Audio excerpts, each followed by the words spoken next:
evening, world, and welcome to Effie Barker Human Interest. Wherever you are in the world, welcome. Joining us today, she's a coach for the health and wellness, and she is here to share with us her story. How did she got into this industry? Why did she choose this path?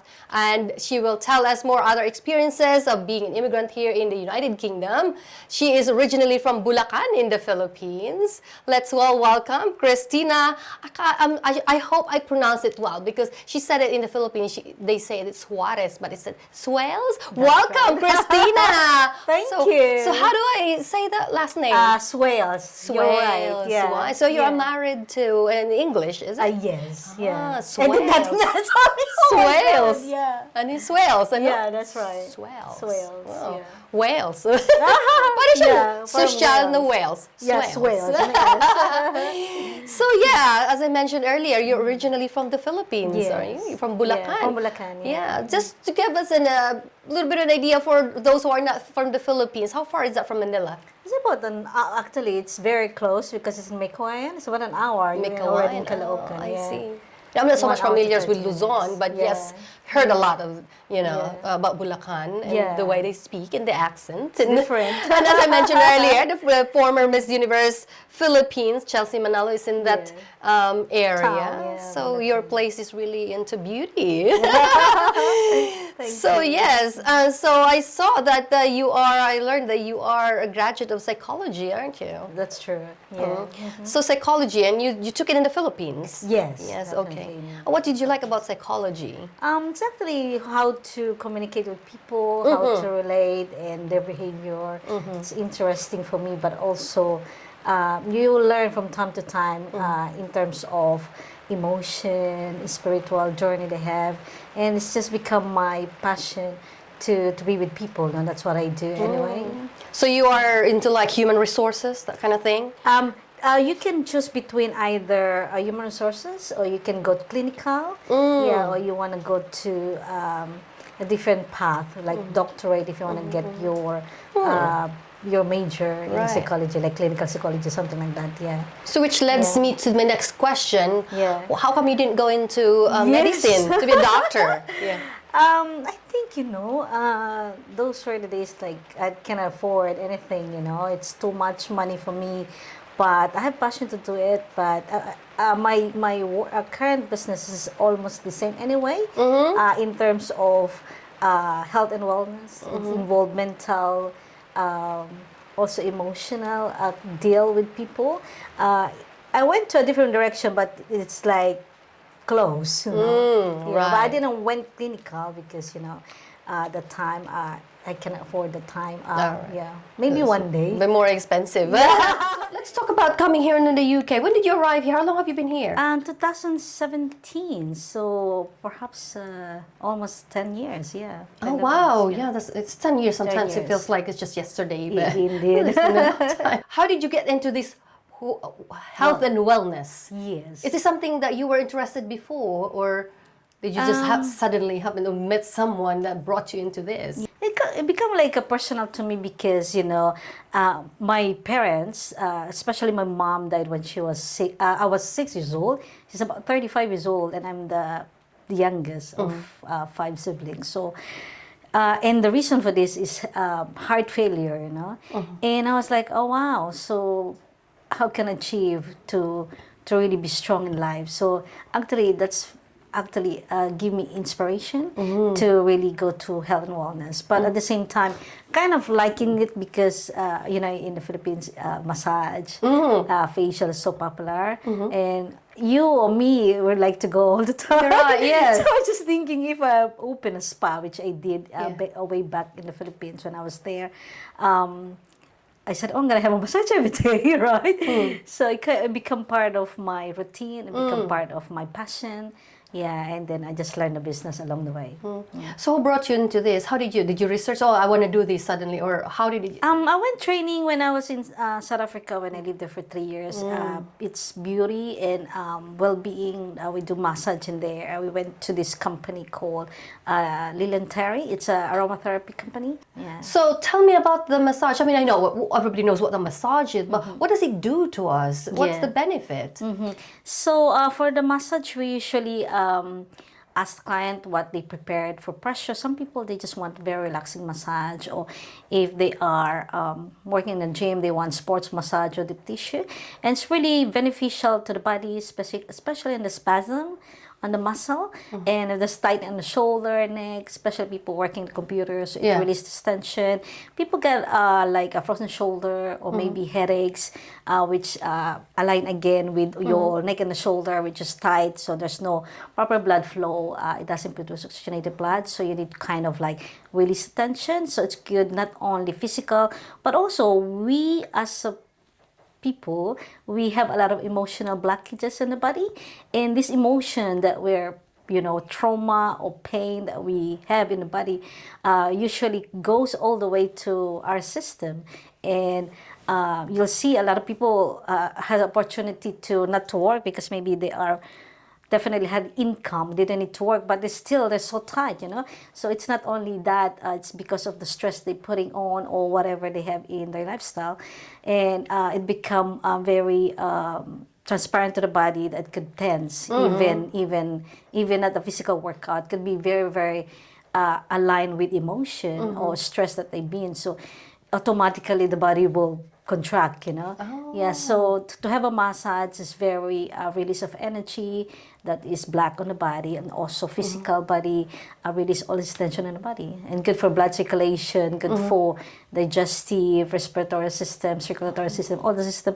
And also we have a very popular massage, which is lymphatic drainage massage. So this is very good for retention, releasing of tension and fluids in the body. So it's very, very therapeutic benefits. Would you say that, us, people, like you say, people work in different industry, they're working in healthcare, sometimes in the IT, they sit a lot. And how often do we need to do this? I always said when I have a client, I'm going to just ask them if you're working on computer, or you're a nurse, or you are,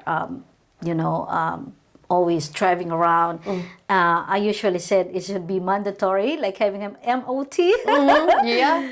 At least once a month. Once a month. Yeah. So what are the other services that you do? I do facial, I do waxing. Most of them are more on beauty, but also do a lot of holistic. The facial is about, I call it Zen facial lift, which is just an ordinary, massage technique that I use that is so good to release the fascia and also the fine lines, improve the fine lines, and improve the sagging skin.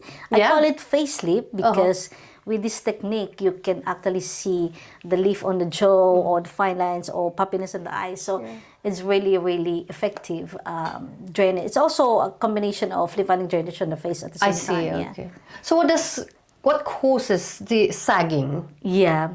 Usually loss of oxygenated blood or collagen in the body. So it could be someone who don't sleep properly, or having bad habits of drinking and smoking. That really dry the skin so quickly. Okay. Also not eating properly, junk foods and things like that. So everything clog in the body. Let's talk about yoga. I heard you do yoga as well. Yes. So talk to me about yoga. I mean, a lot of people heard, Yeah. but actually they know that it's kind of like flexing your muscles and your body. right. But what is it really? Yeah. Yoga is a union, and they said it's the meaning of yoga is union. It's for giving your body luxury to move, to be flexible, and to really relate on your breath and connection with your body and your breath and your high consciousness. It takes time. Usually people come to yoga. Like me, when I started, I feel like, oh, this is boring, very light. But the thing is, if you go through it, come back, and become harder and harder. It's really, really good for your stamina. And it breaks through your physical body. It also unclogs definitely all the blockages in the body, your chakra energy. And when you stay with it, longer you stay, it become not only physical, it could be mental, emotional. It could also open your spirituality. Yeah, so meditation, you meditate, yes, right?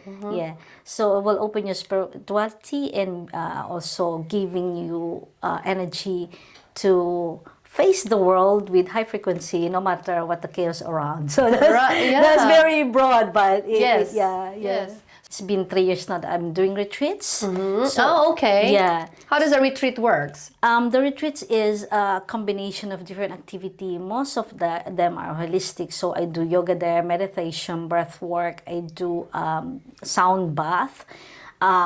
Now I'm doing cacao ceremony. Cacao ceremony. It's a plant-based medicine. It's really, really good to open the heart. Because that smells chocolate. Yes, it's proper Oh. cacao, like raw, but it's really, really good for your chakra energy. It's really open your true self, It's a combination of the cacao itself is magical. There's so many ingredients there that really push your nervous system and open your chakra energy. So it's really, really good. I'm really excited to do that. That's new thing that I'm doing. Oh. Would I feel and would I taste chocolatey and sweet? Definitely. And you're gonna feel like a god, like a goddess. They said this is a drink for the goddess. Yeah. Yeah. It is. It's very I feel like I'm Cleopatra. yes. So right, That's you do it. the retreat. Yeah. Is that something that can friends do, like when they have a birthday, maybe? Yeah, a do a group of retreat? friends will be great. We do it every 2 months here in Southampton, UK. And I also do abroad. I did one in my first retreat, which I facilitate yoga in Albania. And then that was like 2.5 years ago when I started. And then and after that, I did a lot of workshop here in my studio, like 2 to 3 hours. That is totally different for retreats. It's short. My retreats abroad is maybe my 5 days. Locally, if it's retreat, it's a full day. So they also have some facial sometimes, or like head massage on the retreats, use of facilities like swimming pool, and then we have a chef cooking for us for the day. And then, so it's a full activities to really digest all the self-care that we need as women. Not only women, but men So in all general. day, huh? Yeah, Oh, it's whole day. wow. Then we do the meditation at the end to ground the people, because sometimes too much opening, release, Then we need to ground them, just making sure the emotion is stable after that. Right. Sometimes it doesn't happen like that. It could be the emotion could be outburst. It depends on the what they're having in their life, But sometimes it could be adverse emotion, which is okay. Other people like, oh, I don't want to feel, I'm scared of unknown. But sometimes it's the way to liberation, right? But a lot of people, they get a bit scared about it. But all this adverse emotion, crying, laughing, is a release of blockages of energy. So, yeah. In the course of day, do you do one-on-one talk with? That's a good question, actually, because it's very important, especially if you're in a group of people that you don't know. So it's really hard to, but we open a space or in the venue we explain everything, that this is safe place for everybody. You are safe in here. Whatever happened in here will be your growth, your path. But we also do healing energy with Kundalini, a release of negative energy, Reiki healing we do. And of course, if they want to talk to us one at a time, separately, we can do that also. We're open to that. And we like that because they want to know, they want to, what's Express, going on. Yeah. But sometimes it can be safe. I mean, personally, I feel safe to talk about my personal to a stranger.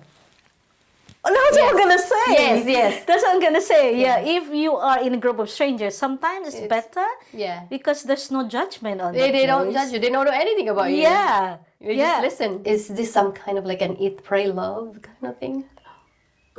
Eat, pray, love. Something like that could be. I love that idea. We have something like that in May on the yacht retreat.